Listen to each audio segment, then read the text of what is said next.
पुण्याच्या स्वारगेट बस स्थानकामध्ये शिवशाही बसमध्ये तरुणीवर बलात्कार करणारा नराधम दत्तात्रय गाडे याला पकडण्यासाठी पोलीस कसून शोध घेतात।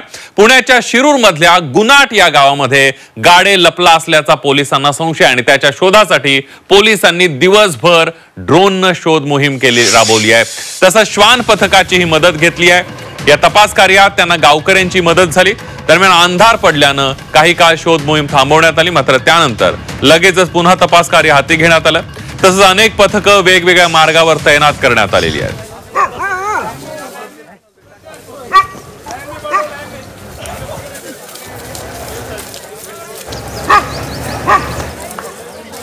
हा नक्कीच मोठ्या प्रमाणात पोलीस याविषयी पोलीस उपायुक्त निखिल पिंगळेंशी बातचीत केली आमचे प्रतिनिधी हेमंत चापुडे यांनी।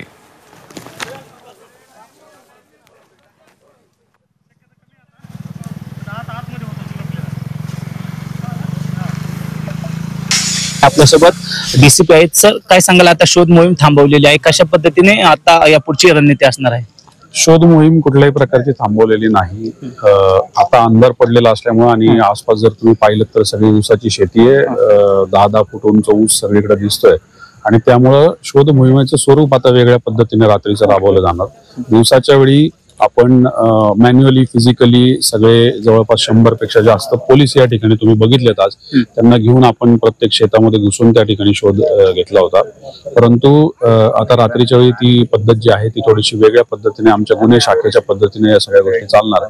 आपल्याकडे जवळपास गुन्हे शाखेच्या 10 टीम्स, त्याचबरोबर युनिट 2 ज्या ठिकाणी घटना झोन 2 ज्या ठिकाणी घटना घडलेली आहे तिथल्या 3 टीम्स, डॉग स्क्वॉडची 1 टीम पुणे शहरची, त्याचबरोबर ड्रोन टीम्स धाराशिव आणि पुणे ग्रामीण पोलिसांचा आणि पुणे ग्रामीण पोलिसांचे शिरूर पोलीस स्टेशनची सुद्धा टीम या ठिकाणी कार्यरत आहेत। त्याही पेक्षा महत्वाची गोष्ट, या गावातले 100 पेक्षा जास्त तरुण आणि सगळेच नागरिक हे सुद्धा या शोध मोहिमेमध्ये पूर्ण मनानिशी सहभागी झालेले आहेत। रात्रीच्या अंधारात ही वेगळ्या पद्धतीने शोध मोहीम केली जाणार असून दत्ता गाडेचा शोध सध्या पुणे पोलिसांकडून कसून केला जात आहे। हेमंत चापुडे, झी मीडिया, शिरूर, पुणे।